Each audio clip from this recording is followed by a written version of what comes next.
nós estamos iniciando hoje uma série diferente. Terminamos semana passada a carta aos Gálatas, depois de alguns meses. E hoje nós achamos por bem tomar um livro do Antigo Testamento. Por que o Antigo Testamento? Porque o Antigo Testamento, de certa forma, é muito pouco pregado. E nas poucas vezes que são pregados, os textos são fragmentados. Não é trazida uma mensagem global dentro daquele pensamento do livro todo.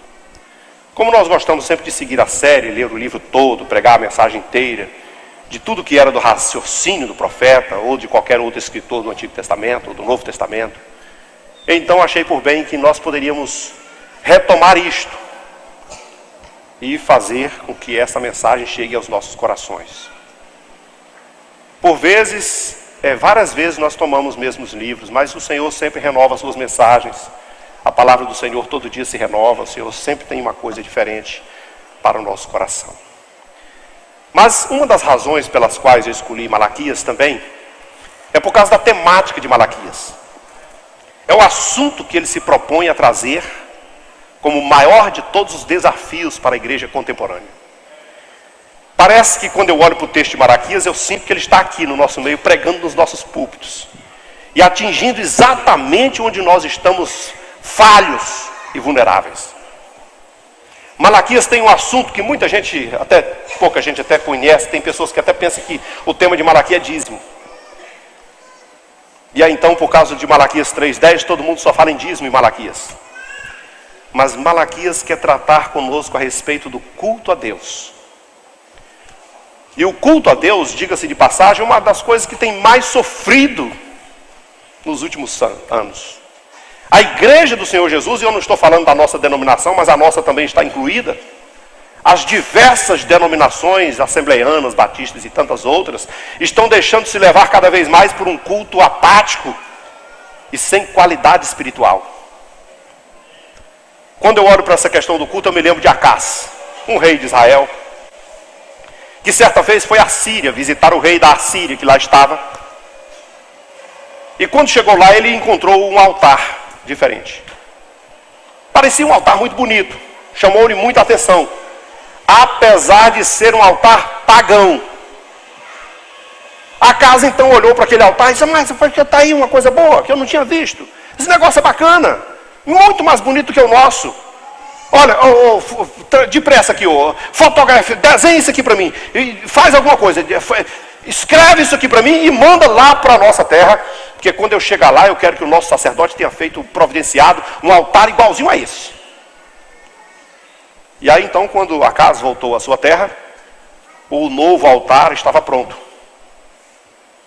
E aí então ele disse assim: agora eu vou oferecer os meus sacrifícios nesse altar, eu vou fazer o meu culto nesse altar, vou prestar a minha adoração nesse altar. E o sacerdote então perguntou assim: majestade, e quanto ao altar do Senhor que estava ali, o que faremos? Foi bem pensado. Também não vamos jogar fora, né? Tu pega o altar do Senhor e guarda aí num cantinho qualquer aí, põe ele lá no cantinho ali. Uma hora ou outra a gente pode querer fazer um sacrifício nele. Por enquanto o meu altar é este aqui.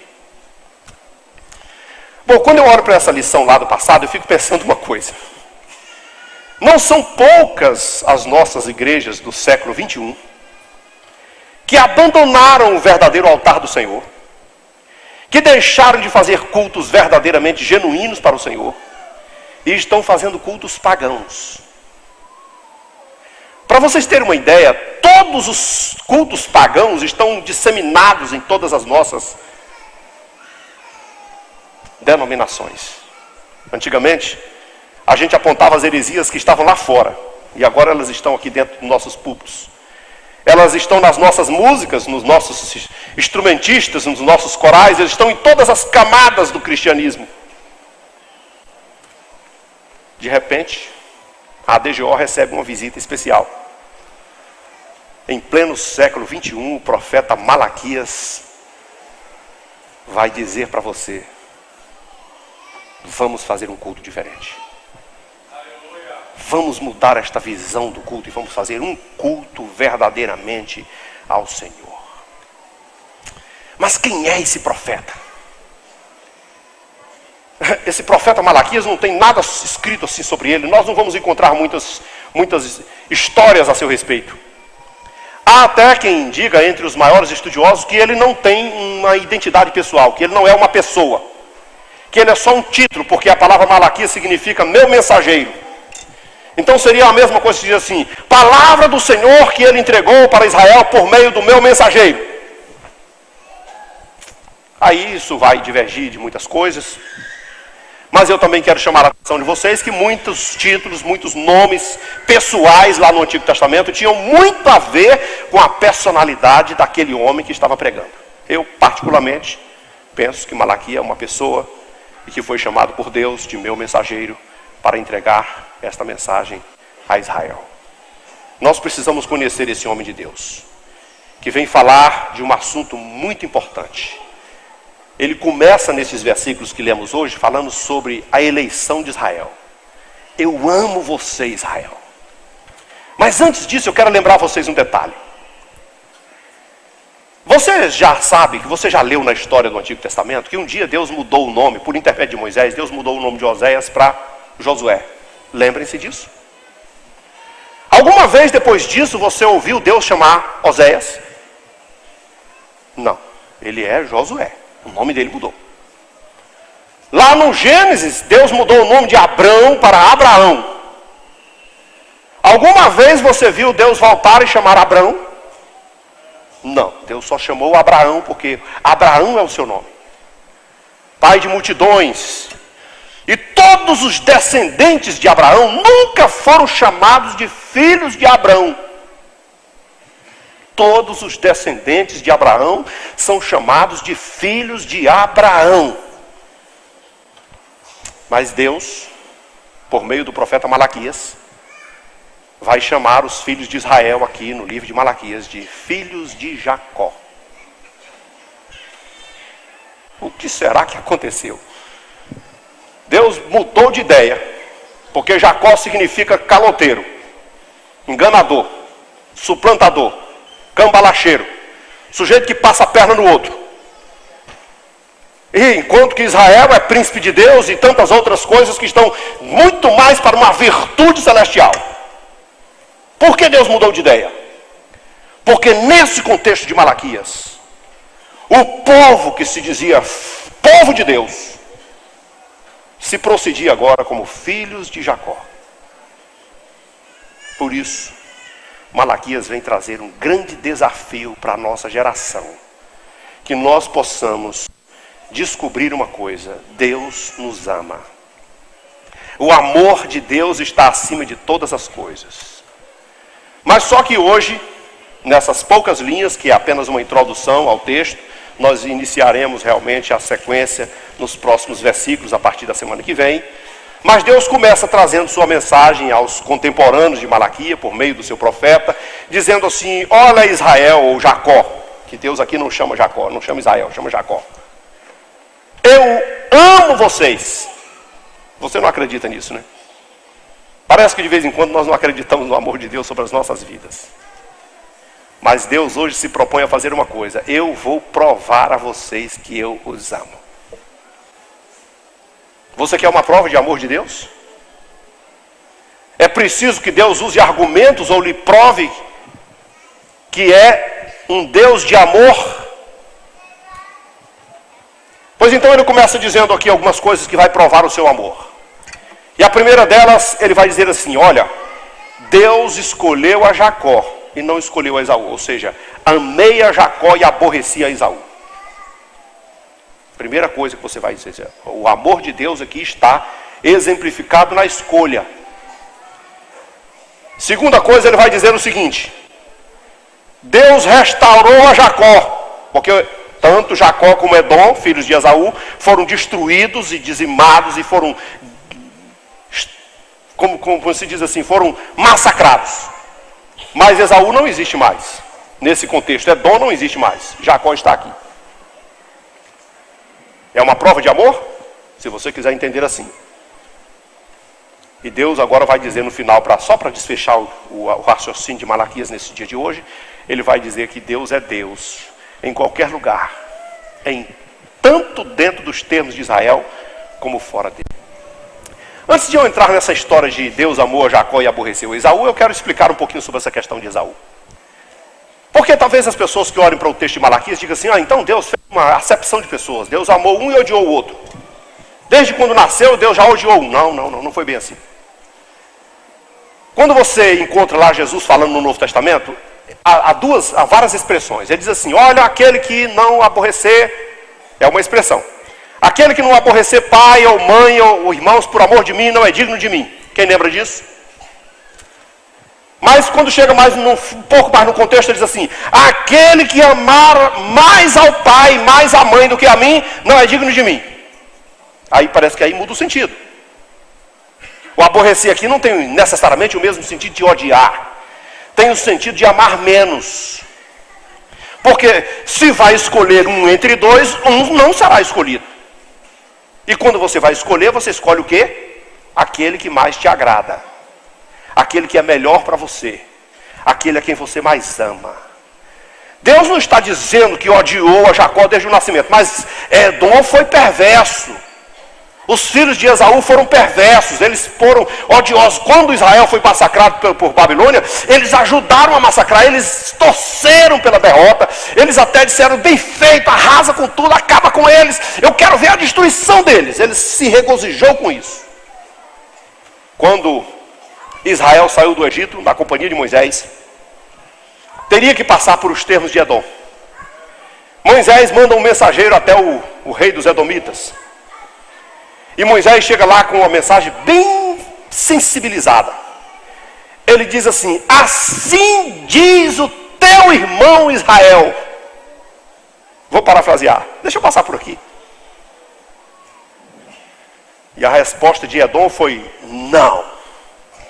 Se passar aqui, vai morrer. Aliás, nem precisa. Juntou o exército, preparou as armas e partiu para cima de Israel armado para destruir. Eles se tornaram ímpios porque quiseram. E esse contexto de foi destruído e Deus, a ira do Senhor está sempre sobre eles, não significa que quando Esaú estava no ventre, Deus já o odiou, não. Eles cumpriram o destino que eles mesmos escolheram. Mas quando Deus está falando assim, Deus restaurou, Deus amou, Deus escolheu, eu vou dizer uma coisa para você. Então vamos aqui para nós. Você se considera amado por Deus? Você está aqui. Poderíamos imaginar assim, você poderia estar na delinquência, você poderia estar no vício, nas drogas, na prostituição, você poderia estar num leito de enfermidade, você poderia estar morto, poderia estar vivendo as piores agruras aí da sociedade, poderia estar vivendo num calabouço, num lamaçal de pecado, mas você está aqui. Porque Deus escolheu você. Deus amou você. Deus chega para Israel e diz assim, eu amei a Jacó. Porque o texto de Malaquias vai ser assim um diálogo. Deus está dizendo uma coisa e Israel está duvidando. Eu amei vocês. Amor?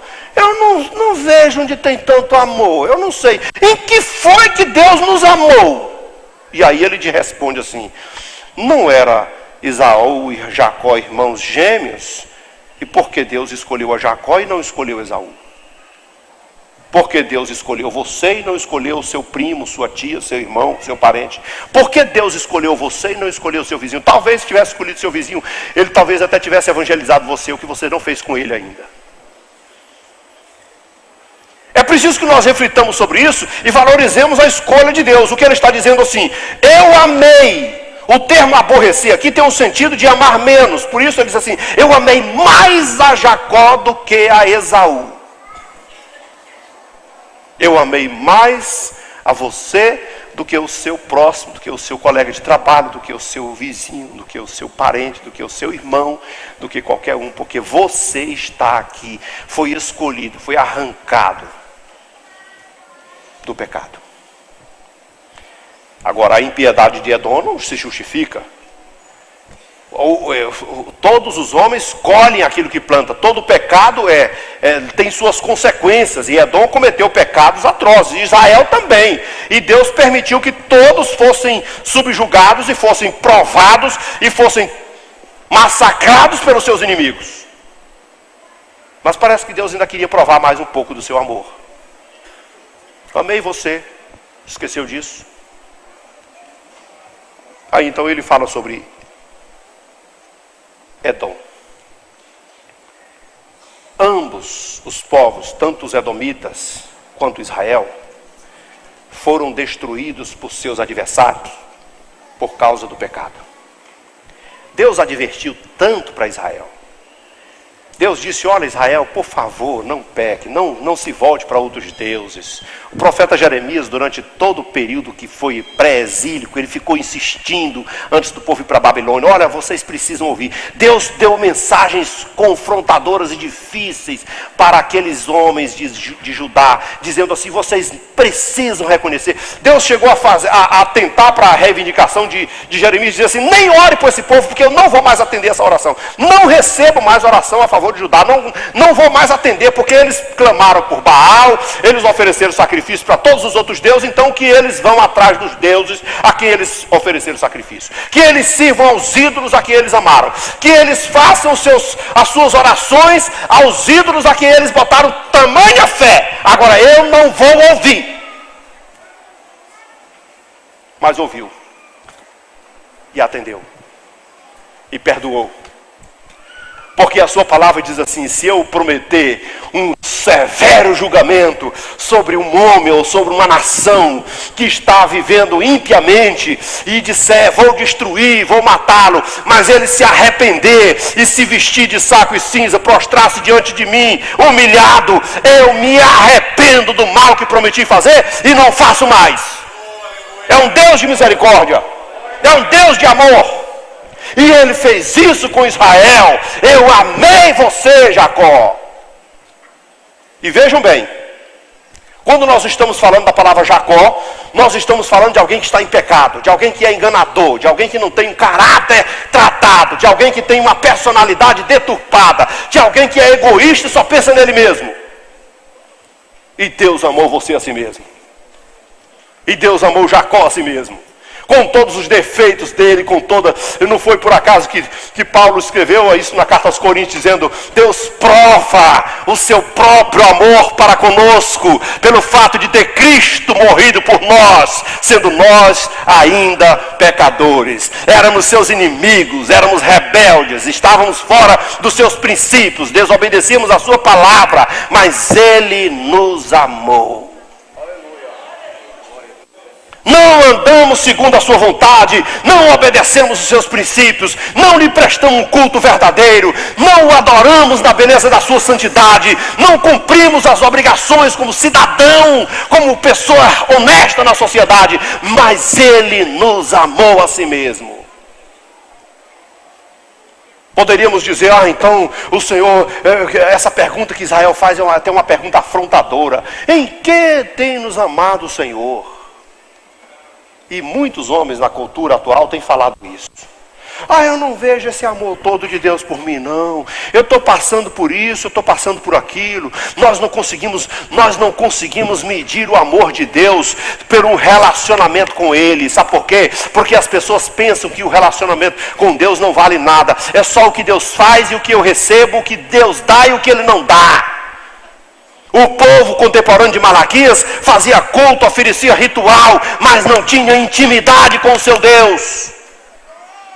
Então deixa eu dizer uma coisa para você: antes de Deus dar bênção para você, antes de você prestar serviço a Deus, antes de você fazer o seu jejum, sua consagração, ou fazer ofertas, ou dar o seu empenho de trabalho, fazer missões, seja lá o que for, Deus quer conviver com você.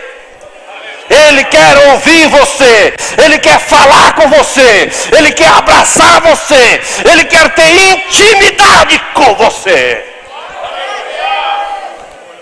Se o cristianismo estivesse baseado apenas nas proezas, nas obras, nós passamos aqui há pouco tempo no texto de Gálatas, falando sobre as obras da carne e o fruto do Espírito, e disse: todo mundo só pensa no sobrenatural, todo mundo quer a igreja mirabolante, recebendo o poder, diz do céu, todo mundo quer o reteté, isso, aquilo, outro, mas amor, alegria, paz, longanimidade, benignidade, bondade, fidelidade, mansidão e domínio próprio, não tem nada a ver com isso. E isso é o fruto do Espírito.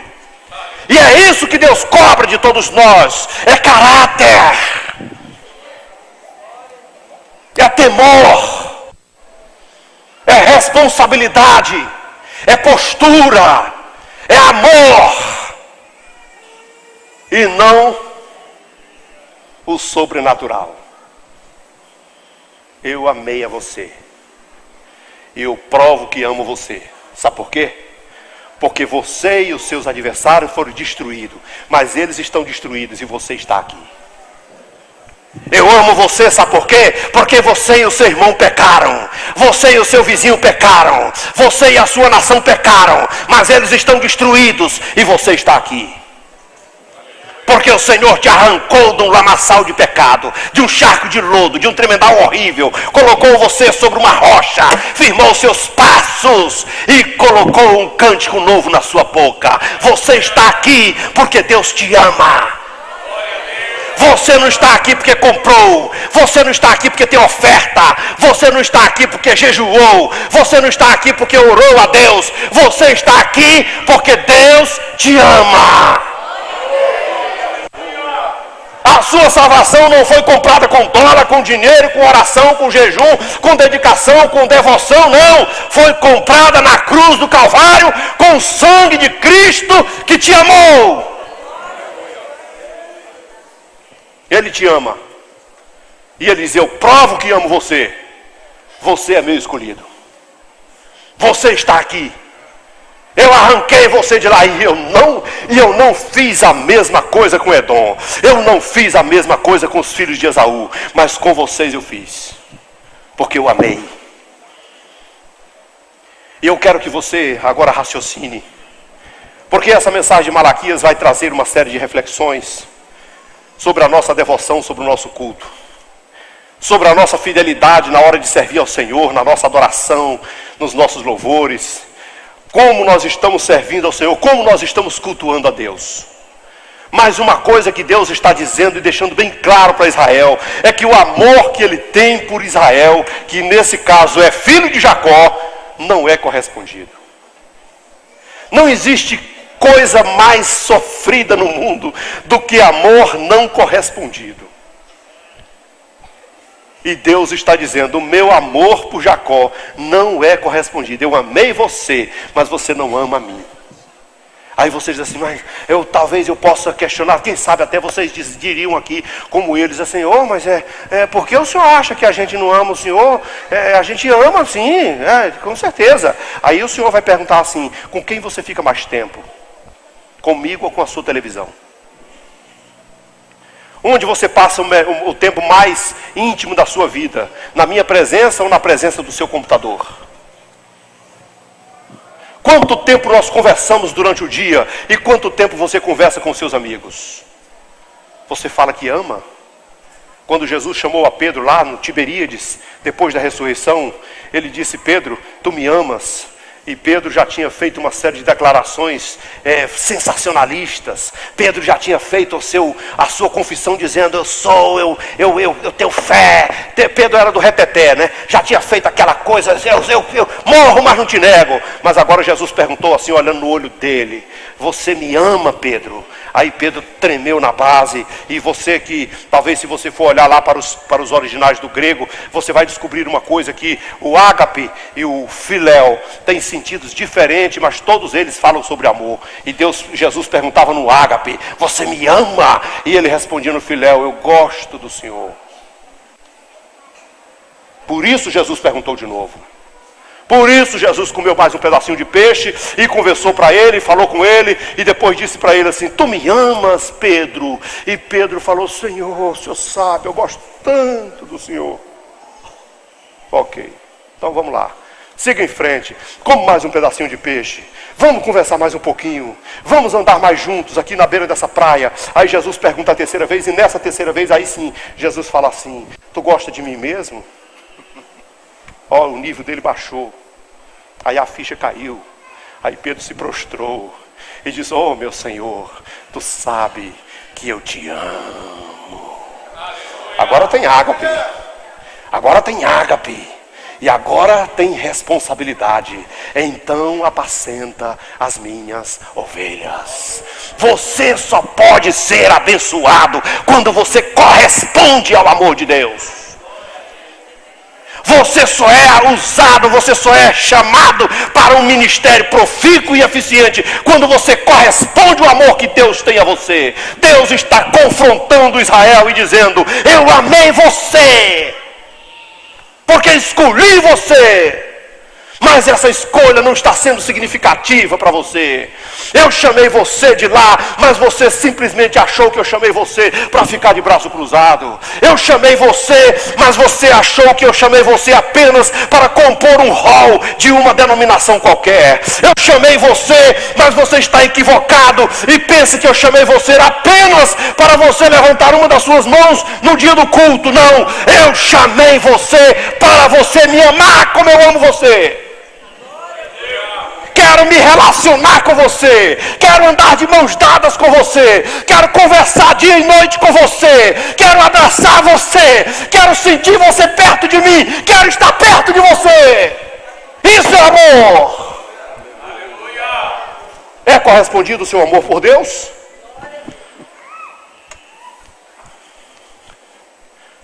Então dê um tempinho para ele chegar na tua casa e sentar no sofá e bater um papo bem legal. E aproveita para dizer para ele: Senhor, eu também te amo de todo o meu coração. Porque os edomitas, mesmo se quisessem, Deus não deu outra chance a eles. Mas Israel, o Senhor o resgatou. Muitos dos seus amigos que pecaram, morreram nesse pecado. Mas Deus chamou você de volta. Deus ouviu orações. Deus bateu na sua porta. Deus fez você se reconciliar com Ele. Deus te arrancou da boca do leão, te tirou da ânsia da morte, trouxe você de volta para o seu reino. E você pergunta: em que foi que Deus me amou? Deus amou você, mas o seu colega morreu lá em cima de uma moto, o outro morreu dentro de um carro, o outro morreu atropelado pelo meio da rua, o outro morreu embriagado, o outro morreu com um tiro que levou na praça, na rua, no bar. Mas você está aqui. Deus amou você. Amei a Jacó mais do que a Esaú. Amei a você mais do que a muitos outros que você sabe muito bem do que eu estou falando. É o Espírito de Deus que está falando. E Ele está confrontando você. Você que esteve lá fora no pecado várias vezes. Entrou e saiu, entrou e saiu, entrou e saiu. E Deus dando chance para você, trazendo você para cá. Ele só está dizendo uma coisa: eu amei você.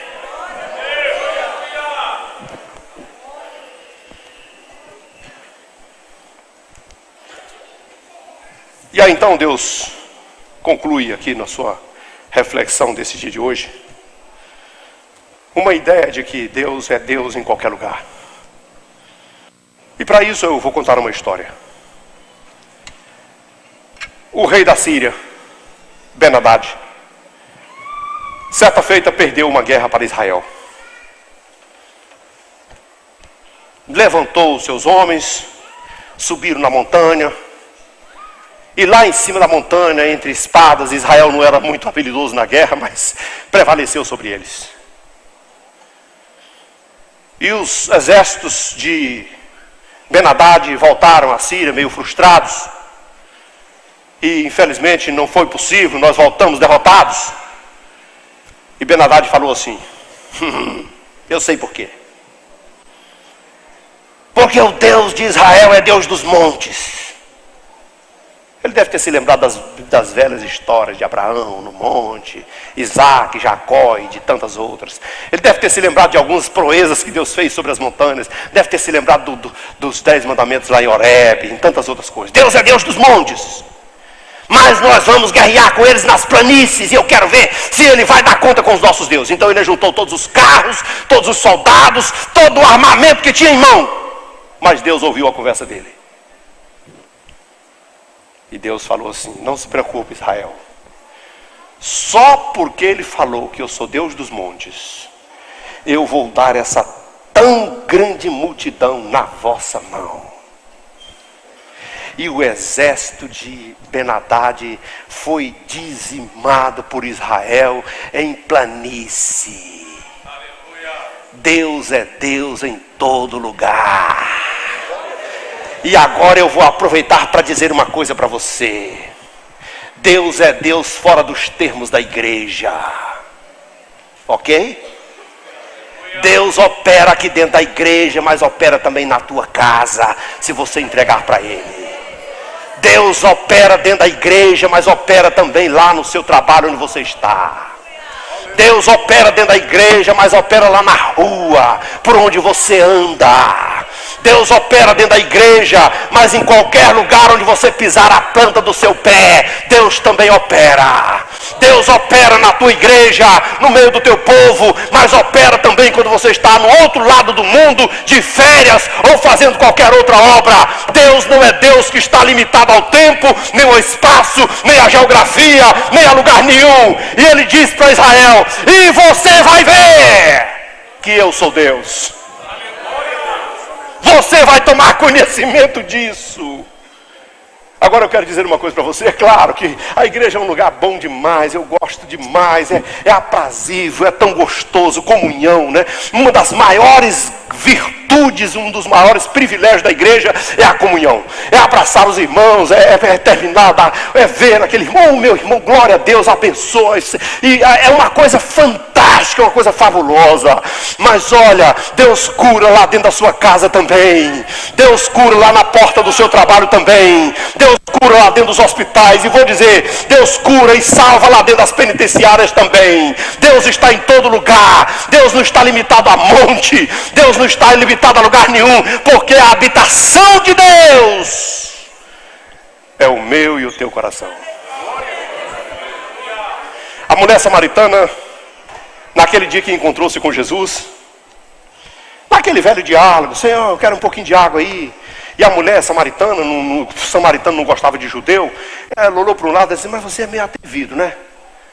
Poxa, você já me olhou, olha aqui, olha a minha cara, olha para mim. Olha para mim. Tu não está vendo que eu sou samaritana?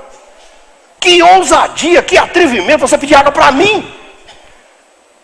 Aí Jesus falou: só fala isso porque não me conhece. Se me conhecesse, aí você ia pedir água para mim. E eu não ia negar para você não, eu ia dar água. Só que não ia dar essa água vinha, dessa água barrenta que você está bebendo ainda. Eu ia dar uma água viva. Aleluia. A mulher foi e olhou para dentro do poço. Viva? Poço não tem água viva. Água viva é em cachoeira. E eu, pelo que eu estou vendo, nem balde tu tem, nem muito menos corda. Como é que tu vai tirar a água viva dali? Aí Jesus começa: bom, essa água que você está bebendo aí, todo dia você vem buscar, não vem? Bebeu ontem, está com sede hoje. Eu tenho uma água que só bebe uma vez. Na hora que você beber, nunca mais você tem sede. Jesus foi dando corda para aquela conversa, foi chamando a atenção daquela mulher, até se revelar como Cristo. Aí ela diz: oh Senhor, então responde uma coisa para mim aqui, que isso tá aqui na linguagem lá dos nordestinos, está encafifado na minha mente. Eu não entendo esse negócio. Como é? Deus fala para mim onde é o lugar que nós devemos adorar. Porque tem uma guerra entre Israel e Samaritano. Uns dizem que é em cima do monte, que Deus só ouve no monte, que Abraão foi do monte, não sei do que é do monte. Agora outros, não, tem que ser no templo, é aqui na igreja. Oh meu Deus, onde é que tu está de fato? Onde é que busca a Deus? Lembra disso? Lembra qual foi a resposta de Jesus? Para que monte? Para que templo? Deus nem precisa de monte, nem precisa de templo. Ele precisa de você. Deus não habita em templos feitos por mãos. O negócio dele não é com concreto, é com coração. O negócio dele não é parede, não é tenda, não é cobertura, é com vidas. Deus não quer saber se você está geograficamente conduzindo-se para lá ou para cá, se você está no alto ou está no baixo. Ele quer saber se em espírito e verdade, o Espírito de Deus que está dentro de você proclama junto com você que Ele é Deus. Ele quer que você saiba que Ele é Deus em todo lugar. E mais um detalhe que eu quero encerrar dizendo uma coisa. Para você não ficar com aquela ideia de que Deus é o Deus do milagre, só isso, e achar que Deus... Olha, eu vou dizer uma coisa para você. Quantos creem que Deus cura? Se Ele te curar de um câncer, Ele é Deus, certo? Se Ele não curar, Ele deixa de ser Deus? Não, Ele é Deus. Sempre Deus. Ele batiza com o Espírito Santo? Mas se Ele não batizar, Ele deixa de ser Deus? Ele é Deus. Ninguém muda isso. Você crendo, Ele é Deus. Você não crendo, Ele é Deus. Você o amando, Ele é Deus. Você não amando, Ele é Deus. Você servindo, Ele é Deus. Você não servindo, Ele é Deus. Você obedecendo, Ele é Deus. Você não obedecendo, Ele é Deus. Você pode estar em qualquer lugar do mundo, em qualquer situação, em qualquer contexto, de qualquer maneira. Ele é Deus. Em todos os termos e fora dos termos de Israel, em todas as igrejas e fora dos termos da igreja, Ele é Deus. Esta é a mensagem que Malaquias quer trazer para dizer assim: esse Deus tem que ser adorado, esse Deus tem que ser servido, este Deus tem que ser cultuado com verdade, com decência, com responsabilidade, com temor, com fidelidade, com verdadeira adoração. Esse Deus requer de nós honestidade no nosso louvor. Isso nós veremos na sequência. Agora, antes de encerrar, quero perguntar se você quer entregar sua vida para Jesus hoje. Se você deseja se tornar um servo fiel hoje, lembrando o seguinte: Ele ama você. E quer uma prova maior do que o seu amor? Olha só, você está aqui. Aí diz assim: mas eu estou aqui, mas estou desviado. Olha aí, mais um amor. Chamou você para cá, desviado, para você poder ter uma oportunidade de se entregar para Ele. Ele te ama ou não te ama? Quer corresponder ao amor de Deus? Levante a sua mão. Quer dizer assim: eu amo o Senhor, eu quero andar contigo, eu quero ser fiel. Eu quero voltar para ti essa noite, eu quero ser teu servo, eu quero andar nos teus caminhos, eu quero obedecer a tua voz, eu quero seguir, eu quero ser santo como tu és, eu quero andar contigo como tu anda comigo, eu quero abraçar, eu quero ter relacionamento, eu quero ter intimidade contigo. Levante a mão, faça assim. Levanta a mão onde você estiver, nós vamos orar juntos. E a Bíblia diz que os seus pecados serão perdoados, seu nome será escrito no livro da vida. O Senhor que perdoa, o Senhor que cura, o Senhor que ama. Deus abençoe nosso jovem que está chegando ali. Glória a Deus. Mais alguém? Mais alguém quer voltar para Jesus hoje? Faz assim com a mão. Fica em pé, igreja, fica em pé. Fica em pé e vamos ficar orando e intercedendo. Esse momento é um momento de muita guerra, porque as forças malignas também lutam, mas só que as portas do inferno não prevalecerão contra a igreja do Senhor. Erga a sua mão, meu querido, erga a sua mão, faz assim. Aceita Jesus, vem para os pés do Senhor. Se você quer entregar a sua vida a Jesus, venha para cá agora. Dê um passo aqui. Pode vir, pode vir. Pode voltar para ele aqui. Pode vir para frente. Você levanta a sua mão, nós ajudamos você a chegar aqui. Tem mais alguma mão levantada? Alguém mais se rende a Cristo? Se você vê alguém com a mão levantada, irmão, ajuda ele a chegar aqui, por favor. Pegue na mão dele aí, ajuda ele a chegar aqui para nós orarmos juntos. O irmão está com a mão levantada aí. Esse aqui já é crente em Cristo. Glória a Deus. Vamos orar pelo nosso irmão que está aqui. A igreja estenda as suas mãos para cá. Querido Senhor, aqui está o teu filho. lavado agora e remido no sangue de Cristo. Senhor, que nessa hora o Senhor o alcance e o perdoe, e que o seu nome seja escrito no livro da vida e do Cordeiro. Que os seus pés sejam firmados, que ele tenha um cântico novo nos seus lábios para exaltar o teu nome, para todo sempre, em nome de Jesus. Amém e amém. Glória a Deus. Por favor, vai com o Cleone ali, só um minutinho. Que a graça de nosso Senhor e Salvador Jesus Cristo e o amor de Deus, o nosso Pai, a comunhão e as consolações do Espírito Santo, seja com todo esse povo e com todo o povo de Deus, desde agora e para todos sempre, que todos digam amém. Deus abençoe a todos os irmãos e até terça.